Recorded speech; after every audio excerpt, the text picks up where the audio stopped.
amici, ben ritrovati.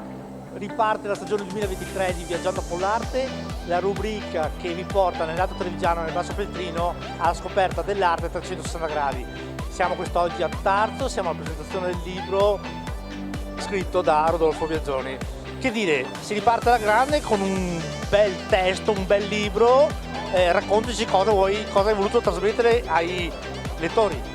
Sì, allora praticamente vi narro le origini della storia di Pinocchio da parte di Collodi, perché non tutti sanno che Pinocchio per la prima volta è stato scritto sul giornale per i bambini a puntate, e tra l'altro siamo nel 1881 e Pinocchio in realtà doveva terminare come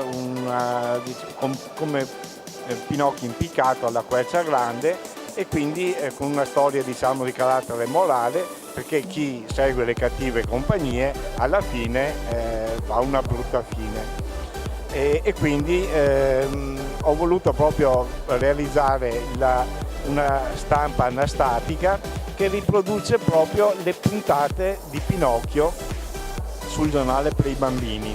Allora, il mio lavoro, oltre ad aver realizzato proprio, ripreso queste puntate, nel mio libro ho la postfazione, quindi tutto il mio saggio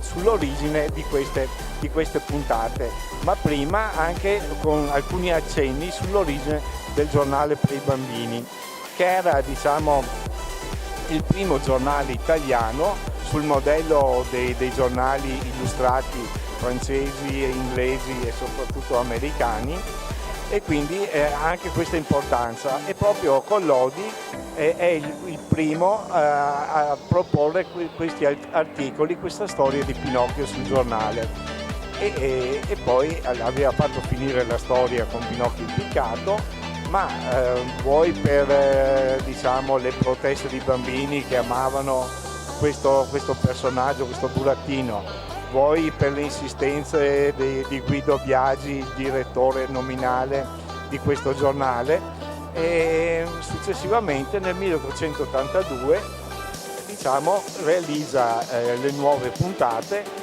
che poi terminano nell'83 con Pinocchio che diventa bambino per bene, e quindi la storia è continuata dall'82 all'83.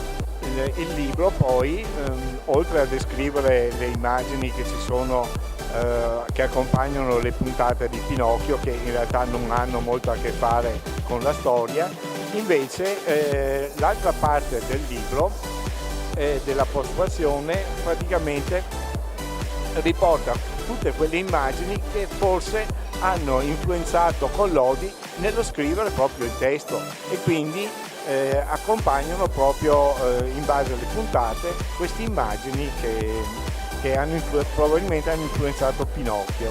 Quindi intanto noi ti ringraziamo. Il giornale dei bambini, Storia di un burattino, lo troviamo nelle migliori librerie e anche negli store online. Sì, si trova anche su Amazon, quindi basta fare una semplice ricerca Collodi Biagioni e si trova immediatamente.